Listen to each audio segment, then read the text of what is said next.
بسم الله الرحمن الرحيم الرحمن علم القرآن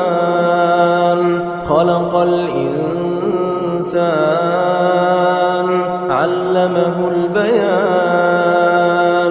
الشمس والقمر بحسبان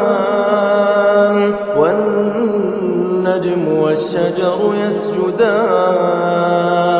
والسماء رفعها ووضع الميزان ألا تطغوا في الميزان وأقيموا الوزن بالقسط ولا تخسروا الميزان والأرض وضعها للأنام فيها فاكهة والنخل ذات الأكمام والحب ذو العصف والريحان فبأي آلاء ربكما تكذبان خلق الإنسان من صلصال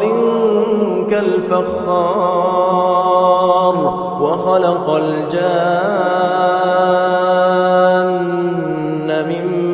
مارج من نار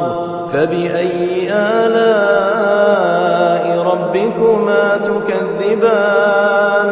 رب المشرقين ورب المغربين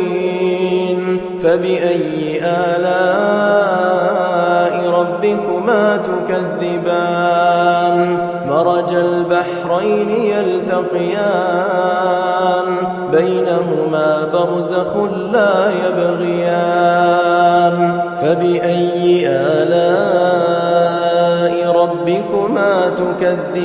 تكذبان يخرج منهما اللؤلؤ والمرجان فبأي آلاء ربكما تكذبان وله الجوار المنشآت في البحر كالأعلام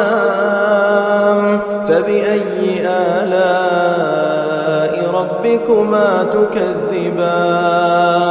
كل من عليها فان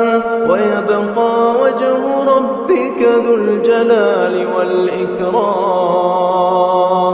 فبأي آلاء ربكما تكذبان